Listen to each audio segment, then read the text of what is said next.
സ്നേഹമുള്ളവരെ, വിശുദ്ധ യോഹന്നാന്റെ സുവിശേഷം 3-ാം അധ്യായം 1 മുതൽ 22 വരെയുള്ള തിരുവചന ഭാഗമാണ് നമ്മുടെ ധ്യാന വിഷയം. ഇത് ദനഹാകാലം 5-ാം ഞായറാഴ്ചയാണ്. ഈ 5-ാം ഞായറാഴ്ച മറ്റൊരു സുവിശേഷ ഭാഗം കൂടെ സഭ നമുക്ക് ധ്യാനിക്കാനായിട്ട് നൽകുന്നുണ്ട്. ലൂക്കായുടെ സുവിശേഷം 2-ാം അധ്യായം 22 മുതലുള്ള ഭാഗമാണ്. ആ ഭാഗത്ത് ഈശോയെ ദേവാലയത്തിൽ സമർപ്പിക്കുന്ന കാര്യമാണ് സുവിശേഷകൻ വിവരിക്കുന്നത്. എന്നാൽ ആ ഭാഗം ഇതിനു മുമ്പ് നമ്മൾ ധ്യാനിച്ചിരുന്നതിനാൽ അതുപോലെ തന്നെ ഈ സുവിശേഷ ഭാഗം യോഹന്നാന്റെ സുവിശേഷം 3-ാം അധ്യായം 1 മുതലുള്ളത് ആദ്യത്തെ സുവിശേഷ ഭാഗമായിട്ട് നൽകുന്നതിനാലും നമ്മൾ ഇതാണ് ഇപ്പോൾ ധ്യാനിക്കുന്നത്. ഈ വ്യാഖ്യാനത്തിലേക്ക് കടക്കുന്നതിന് മുമ്പ് ഒരു കാര്യം കൂടെ പറയട്ടെ. വൈദികർക്ക് വേണ്ടിയുള്ള വ്യാഖ്യാനമായിട്ടാണ് ഈ സുവിശേഷ വ്യാഖ്യാനം തുടങ്ങിയെങ്കിലും ഇപ്പോൾ 3 വർഷത്തോളം കഴിഞ്ഞിരിക്കുന്നു. ഒരുപാട് അൽമായരും ഈ സുവിശേഷ വ്യാഖ്യാനം കേൾക്കുന്നുണ്ട്. അതുകൊണ്ട് അൽമായരെ കൂടെ കണക്കിലെടുത്താണ് ഈ വ്യാഖ്യാനങ്ങൾ നടത്തുന്നത് എന്ന കാര്യം പ്രത്യേകമായിട്ട് ശ്രദ്ധിക്കുമല്ലോ. അതുപോലെ ഈ സുവിശേഷ വ്യാഖ്യാനങ്ങളൊക്കെ നടത്തുമ്പോൾ അതിൻ്റെ പശ്ചാത്തലം കൂടെ പരമാവധി അവതരിപ്പിച്ചുകൊണ്ടാണ്, അതിൻ്റെ ഭൂമിശാസ്ത്രവും ചരിത്രവും എല്ലാം അവതരിപ്പിച്ചുകൊണ്ടാണ് ഈ സുവിശേഷ വ്യാഖ്യാനം നൽകുന്നത്. അതിൻ്റെ കൂടെ ഇത് വായിച്ചിട്ട് അതിൽ കിട്ടുന്ന റിഫ്ലക്ഷൻ, ഇൻസൈറ്റ്സ്, അതിൻ്റെ അടിസ്ഥാനത്തിലാണ് പ്രായോഗിക ചിന്തകൾ അവതരിപ്പിക്കുന്നത്. ഇതിൻ്റെ ഭൂമിശാസ്ത്രവും പശ്ചാത്തലവും ഒക്കെ വിവരിക്കുമ്പോൾ 5ഓളം ബൈബിൾ കമൻറ്ററികൾ, ആധികാരികമായ ബൈബിൾ കമൻറ്ററികൾ വായിച്ചതിന് ശേഷമാണ് ഇത് വ്യാഖ്യാനിക്കുന്നതെന്ന് ദയവായിട്ട് ഓർക്കുക. അതുകൊണ്ട് തന്നെ ആധികാരികമായിട്ട് ഈ വ്യാഖ്യാനങ്ങളെ എടുക്കാം. അതുകൊണ്ട് തന്നെ അൽമായർക്ക്, മറ്റാളുകൾക്ക് അത് ഷെയർ ചെയ്യണമെങ്കിൽ ഷെയർ ചെയ്യുകയും ചെയ്യാം. ആ കാര്യത്തിൽ കൂടെ ശ്രദ്ധിക്കണം എന്ന് ദയവായിട്ട് അഭ്യർത്ഥിക്കുകയാണ്. നമുക്ക് ഈ സുവിശേഷ ഭാഗത്തിൻ്റെ വ്യാഖ്യാനത്തിലേക്ക് വരാം. ഈ സുവിശേഷ ഭാഗം തുടങ്ങുന്നത് എങ്ങനെയാണ്? യോഹന്നാന്റെ സുവിശേഷം 3-ാം അധ്യായം 1-ാം തിരുവചനം. ഫരിസേയരിൽ നിക്കേദേമോസ് എന്ന് പറയുന്ന ഒരു യഹൂദ പ്രമാണി ഉണ്ടായിരുന്നു. നമ്മുടെ ആദ്യത്തെ ചിന്ത അത് തന്നെ. ആരായിരുന്നു നിക്കേദേമോസ്? നിക്കേദേമോസ് യഥാർത്ഥത്തിൽ സത്യസന്ധതയും ആത്മാർത്ഥതയുമുള്ള ഒരു ഫരിസേയനായിരുന്നു. അദ്ദേഹം പ്രമാണിയായിരുന്നു, സാൻഹെദ്രീൻ സംഘാംഗമായിരുന്നു. അതായത് യഹൂദരുടെ ഉന്നത പരമാധികാര സഭയിലെ അംഗമായിരുന്നു.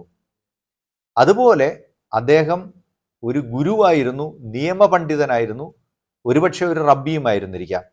അതുകൊണ്ടാണ് ഈശോ നിക്കോദേമോസിനോട് ചോദിക്കുന്നത്, നീ യഹൂദരുടെ ഇടയിലെ ഗുരുവല്ലേ, എന്നിട്ടും നിനക്ക് ഈ കാര്യങ്ങൾ മനസ്സിലാകുന്നില്ലേ എന്ന് ഈശോ ചോദിക്കുന്നുണ്ടല്ലോ. മറ്റൊരു വാദവും അഭിപ്രായം ഇതാണ്.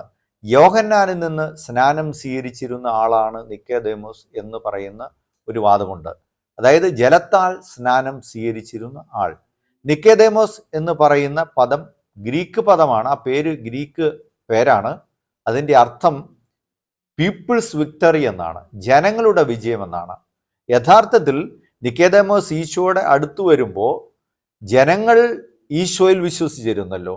അപ്പോൾ ജനങ്ങളുടെ ആ വിശ്വാസത്തിൻ്റെ പ്രതിഫലനം എന്ന രീതിയിൽ കൂടെ ഈ ജ്ഞാനിയായ മനുഷ്യൻ വരികയാണ്. ജ്ഞാനികളായിട്ടുള്ള വിജ്ഞാനവും ജ്ഞാനവും സമ്മേളിച്ചിരുന്ന എല്ലാ മനുഷ്യരും ഈശോയെ വിശ്വസിക്കുകയും ഈശോയുടെ അത്ഭുതങ്ങളിൽ അവർ പ്രത്യാശ അർപ്പിക്കുകയും ചെയ്തിരുന്നു. നമ്മൾ കാണുന്നുണ്ട് അവസാനം ഗ്രീക്കുകാർ, വിജ്ഞാനത്തിൻ്റെ നാടായ ഗ്രീക്സിൽ നിന്ന് ആളുകൾ ഈശോയെ തേടി എത്തുന്നുണ്ടല്ലോ.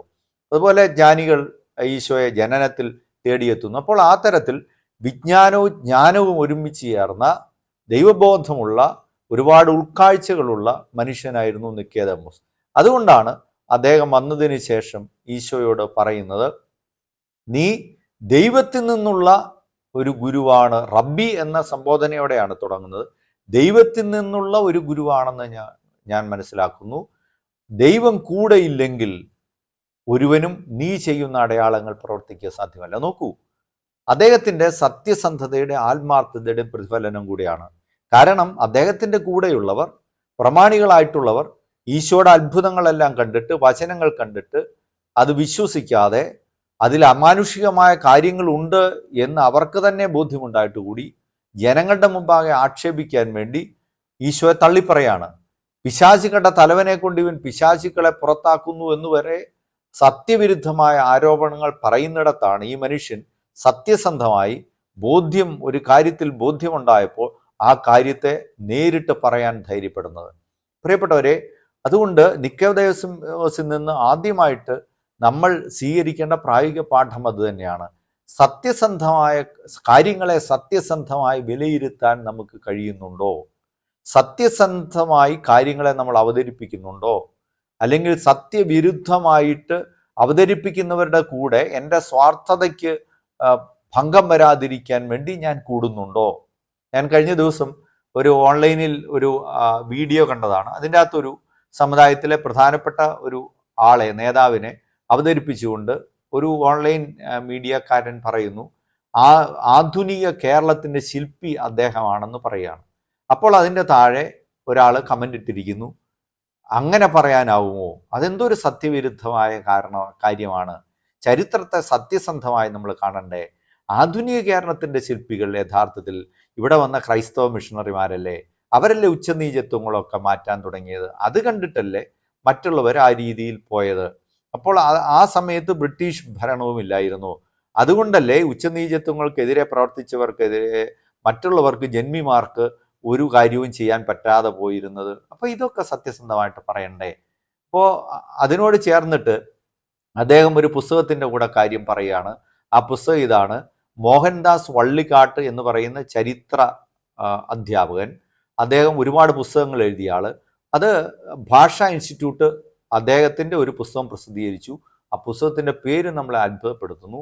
സത്യസന്ധമായ ചരിത്ര വ്യാഖ്യാനമാണ്. ഇതാണ് മിഷണറിമാരുടെ കേരളം.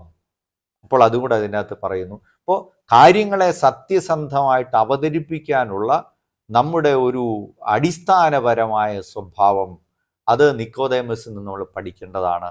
അപ്പോൾ അത് ആ കാര്യമാണ് ഒന്നാമത്തത്. അതിനുശേഷം ഈ സംഭാഷണം നമ്മൾ നോക്കുക. ഈ സംഭാഷണത്തെക്കുറിച്ച് പറയുന്നത് രാത്രി മുഴുവൻ നീണ്ടു നിന്നിരുന്ന സംഭാഷണം എന്നാണ്. യോഹന്നാൻ സുവിശേഷകൻ കൂടെ അവിടെ ഉണ്ടായിരുന്നു എന്ന് പറയുന്നവരുമുണ്ട്. നിക്കോദേമസിന്റെ കൂടെ മറ്റാളുകളും ഉണ്ടായിരുന്നു എന്നൊരു വാദവും കൂടിയുണ്ട്. കാരണം അദ്ദേഹം പറയുന്നു, അങ്ങ് ദൈവത്തിൽ നിന്ന് വന്ന ഒരു ഗുരുവാണെന്ന് ഞങ്ങൾ മനസ്സിലാക്കുന്നു എന്നാണ്. അപ്പോൾ മറ്റുള്ളവരും അദ്ദേഹത്തിൻ്റെ കൂടെ ഉണ്ടായിരുന്നു എന്നൊരു വാദത്തിന് അടിസ്ഥാനമുണ്ട്. അല്ലെങ്കിൽ അദ്ദേഹം ജനങ്ങൾക്ക് വേണ്ടി അല്ലെങ്കിൽ അദ്ദേഹത്തിൻ്റെ കൂടെയുള്ള മറ്റുള്ളവർക്ക് വേണ്ടി സംസാരിക്കുന്നു എന്നാകാം. ഏതായാലും ഈ ഭാഗത്തെ നമുക്ക് മൂന്നാലായിട്ട് തിരിക്കാം. ഒന്ന്, വലിയ നീണ്ട പ്രബോധനമാണല്ലോ. ഒന്നാമത്തത് നിക്കോദേമസിന്റെ സംഭാഷണ ആരംഭം. നിക്കോദേമസ് ആണ് ഈ സംഭാഷണം, നീണ്ട ഈ ചർച്ച ആരംഭിക്കുന്നത്. അദ്ദേഹം പറയുന്നു, അങ്ങ് ദൈവത്തിൽ നിന്ന് വന്ന ഗുരുവാണെന്ന് പറഞ്ഞ് തുടങ്ങുന്നു. രണ്ടാമത്തെ ഭാഗം എന്ന് പറഞ്ഞാൽ ഈശോയുടെ അതിൻ്റെ വ്യാഖ്യാനമാണ്. ഈശോ പറയുന്നു, വീണ്ടും ജനിക്കുന്നില്ലെങ്കിൽ സ്വർഗരാജ്യത്തിൽ പ്രവേശിക്കുക സാധ്യമല്ല. അപ്പോൾ നിക്കോദേമസിന് അത് മനസ്സിലാകാതെ പോകുന്നു. മൂന്നാമത്തെ ഭാഗം, നിക്കോദേമസ് വീണ്ടും ജനനം എന്താണെന്ന് ചോദിക്കുന്നു. അമ്മയുടെ ഉദരത്തിൽ പ്രവേശിച്ച് ജനിക്കാനാവുമോ? അപ്പോൾ ജലത്താലും ആത്മാവിനാലുമുള്ള ആ വീണ്ടും ജനനത്തെക്കുറിച്ച് ഈശോ പറയുന്നു. നാലാമത്തത്, ഈശോ നിക്കോദേമസിനെ തൻ്റെ ശിഷ്യനാകാൻ വേണ്ടി ക്ഷണിക്കുന്നതാണ്. അപ്പോൾ ആത്മാവിലുള്ള ജനനം എന്ന് പറഞ്ഞാൽ ഈശോയിലുള്ള വിശ്വാസവും ആ വിശ്വാസത്തിലുള്ള ജീവിതവുമാണ്. ഇനി ആത്മാവിൽ ജനിക്കുന്നവന്റെ പ്രത്യേകത എന്താണെന്ന് പറയാൻ വേണ്ടിയാണ് ഈശോ ആ രൂപം ഉപയോഗിക്കുന്നത്. അത് കാറ്റാണ് രൂപവുമായിട്ട് ഉപയോഗിക്കുന്നത്. ഓർക്കുക, റൂഹ എന്ന് പറയുന്ന പരിശുദ്ധാത്മാവിനെ കുറിച്ച് ഉപയോഗിക്കുന്ന ആ പദം, ഹീബ്രു പദത്തിന് കാറ്റെന്നുകൂടെ അർത്ഥമുണ്ടല്ലോ. അപ്പൊ കാറ്റ് അതിന് ഇഷ്ടമുള്ളിടത്തേക്ക് എന്ന് പറഞ്ഞാൽ ആത്മാവിൽ ജനിക്കുന്നവനെ നമ്മൾ മനസ്സിലാക്കുന്നത് അവന്റെ പ്രവൃത്തികളിൽ നിന്നാണ്. ഉദാഹരണത്തിന് പറയാം, ഒരു പള്ളിയിൽ ഇങ്ങനെ കുർബാനയ്ക്ക് വേണ്ടി കുഞ്ഞിനെയായിട്ട് ഒരമ്മ വരുന്നു. പക്ഷേ ഈ കുഞ്ഞ് ഭയങ്കരമായിട്ട് കരയുകയാണ്. അപ്പോൾ പള്ളിയുടെ പുറമെ കുഞ്ഞിനെ കൊണ്ടുവന്ന് ആ കുഞ്ഞിനെ സാന്ത്വനിപ്പിക്കാൻ നോക്കുന്നു. കുർബാന മുഴുവൻ കാണണമെന്ന് അമ്മയ്ക്ക് താല്പര്യമുണ്ട്. പക്ഷെ കുഞ്ഞിൻ്റെ കരച്ചിൽ അത് വല്ലാതെ അമ്മയുടെ മുഖത്ത് അതിൻ്റെ പരിഭ്രമവും വിഷമവും, കുഞ്ഞിനെ സാന്ത്വനപ്പെടുത്താൻ നോക്കിയിട്ട് ഒരു രക്ഷയില്ല. ഇങ്ങനെ കിടന്ന് അമ്മ വിഷമിക്കുന്നത് അകലെ നിന്ന് ഒരു അവിടുത്തെ വൈദികൻ കാണുകയാണ്. അവിടുത്തെ വികാരിച്ചൻ കാണുകയാണ്. ആ വികാരിച്ചൻ പിന്നെ ചെയ്യുന്ന കാര്യം ഇതാണ്. വികാരിച്ചൻ ഓടി, അത് കണ്ടത് വികാരിച്ചന് വിഷമമാവുന്നു. വികാരിച്ചൻ ഓടി അകത്ത് ചെന്നിട്ട് ഭരണിയിൽ നിന്ന് മിഠായി എടുത്ത് കൊണ്ടുവന്ന് ഈ കുഞ്ഞിന് കൊടുക്കുകയും കുഞ്ഞിൻ്റെ മുഖത്ത് സന്തോഷമായി, അമ്മയുടെ മുഖത്ത് സന്തോഷമായി, ശാന്തമായിട്ട് ആ കാര്യം തീർന്നു. അതാണ് ആത്മാവിൽ ജനിക്കുന്നവൻ്റെ അവനെ പ്രവൃത്തികളിൽ നിന്ന് മനസ്സിലാക്കാമെന്നുള്ളതാണ് ഈശോ പറയുന്നത്. അപ്പോൾ അതുകൊണ്ടാണ് കാറ്റിൻ്റെ ആ രൂപം ഈശോ ഉപയോഗിക്കുന്നത്. പ്രിയപ്പെട്ടവരെ, നമുക്ക് ഈ അവസാനം ഈശോ പറയുന്ന ഇതാണ്, നിക്കോദെമസിനെ പൂർണ്ണമായിട്ട് തൻ്റെ ശിഷ്യനാകാൻ ക്ഷണിക്കുന്നു. നിക്കോദെമസ് രാത്രിയിലാണ് വന്നത്, അതുകൊണ്ടാണ് പറയുന്നത് അന്ധകാരത്തിൽ ഈശോ പറയുന്നുണ്ടല്ലോ.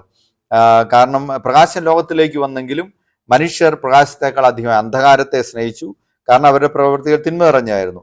സത്യം പ്രവർത്തിക്കുന്ന വെളിച്ചത്തിലേക്ക് വരുന്നു. അപ്പോൾ വെളിച്ചത്തിലേക്ക് വരാൻ, പ്രകാശത്തിലേക്ക് വരാൻ, ഇരുട്ടിൽ വരാതെ പ്രകാശത്തിൽ, അതായത് ശരിക്കും തൻ്റെ ശിഷ്യനാകാൻ വേണ്ടി ക്ഷണിക്കുകയാണ് നിക്കോദെമോസിനെ. നമ്മൾ പിന്നീട് കാണുന്നുണ്ട് യോഹന്നാന്റെ സുവിശേഷം 7-ാം അധ്യായത്തിൽ 50-ാം തിരുവചനത്തിൽ നിക്കോദെമോസ് പ്രത്യക്ഷത്തിൽ ഈശോയ്ക്ക് വേണ്ടി നിൽക്കുന്നത് നമ്മൾ കാണുന്നുണ്ട്. ഈശോയ്ക്ക് വേണ്ടി സാൻഹെദ്രീൻ സംഘത്തിന് മുമ്പേ വാദിക്കുകയാണ്. പിന്നീട് യോഹന്നാൻ 19-ാം അധ്യായത്തിൽ നമ്മൾ കാണുന്നുണ്ട് പരസ്യമായിട്ട് ഈശോയുടെ ശിഷ്യനായിട്ട് വരുന്നു.